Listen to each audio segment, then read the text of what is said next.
Hujan deras yang mengguyur wilayah Kabupaten Purbalingga, Jawa Tengah selama beberapa jam mengakibatkan akses jalan penghubung antar desa tertutup material longsoran tanah.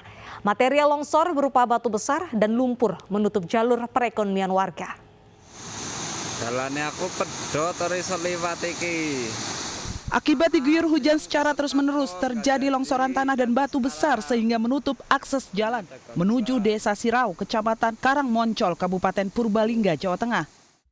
Lebih dari 5.000 warga di 4 desa terisolasi. 4 desa itu antara lain Desa Sirau, Kramat, Danasari, dan Jingkang.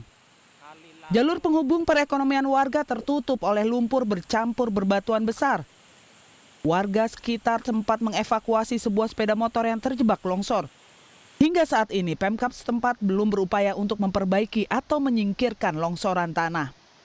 Kami berharap kepada Ibu Bupati untuk bisa mendatangkan alat berat karena ada batu yang cukup luar biasa, dan kami berharap juga di hutan Ciregol itu ada binatang, masih ada binatang langkanya, harimau, owa Jawa, julang emas, elang Jawa. Jadi habitatnya terusik karena hutannya semakin gundul dan menimbulkan juga erosi sehingga terjadi banjir yang luar biasa.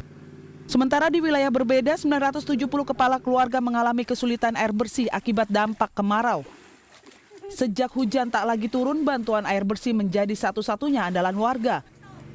Bantuan air bersih yang dilakukan oleh BPBD Kabupaten Purbalingga, Jawa Tengah langsung diserbu warga Desa Gumiwang, Kecamatan Gejobong. Warga bergegas membawa ember kosong untuk diisi air. 5.000 liter air bersih diperebutkan untuk 970 kepala keluarga di Desa Gumiwang. Sudah 2 bulan warga mengalami krisis air bersih. Sejak hujan tidak lagi turun, dropping air bersih merupakan satu-satunya harapan warga untuk mendapatkan air bersih.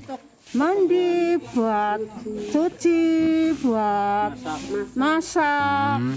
Ya, kalau ada teriak cukup. Ini untuk biasanya untuk berapa hari, Bu?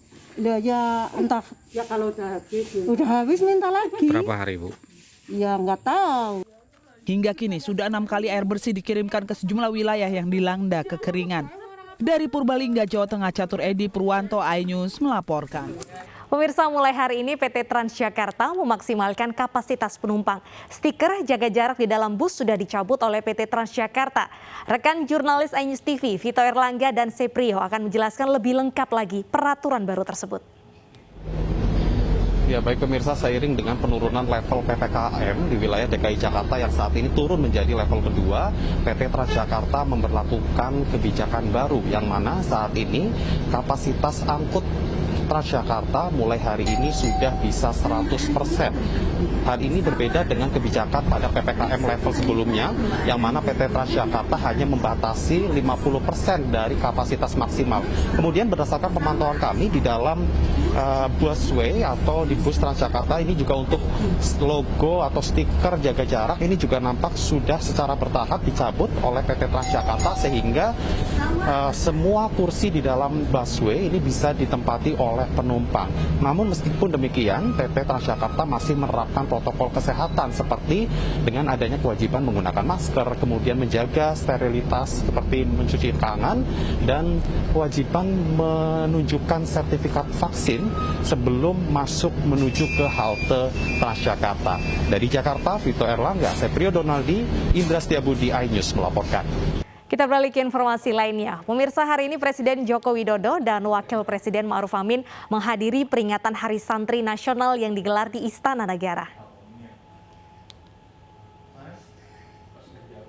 Dalam acara ini hadir Wakil Presiden Ma'ruf Amin, Menteri Agama Yakut Holil, Menteri Sekretaris Negara Pratikno, Menteri BUMN Erick Thohir, serta para ulama dan pengasuh pondok pesantren. Presiden meminta santri terus berkontribusi untuk kemajuan negeri. Hari Santri juga disebut Wapres sebagai penghargaan bagi kaum santri atas peran dan pengabdiannya dalam pembangunan bangsa.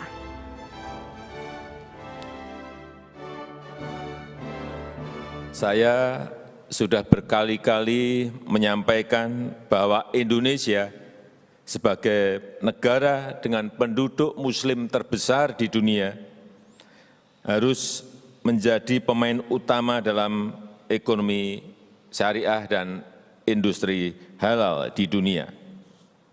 Indonesia harus menjadi pusat gravitasi ekonomi syariah dunia. Dan alhamdulillah perkembangan ekonomi syariah kita cukup pesat. Ya, Wakil Presiden Republik Indonesia Ma'ruf Amin melakukan kunjungan kerja di Pondok Pesantren Salafiyah Syafi'iyah Sukorejo, Kabupaten Situbondo, Jawa Timur. Agenda Wakil Presiden memantau vaksinasi kepada belasan ribu santri.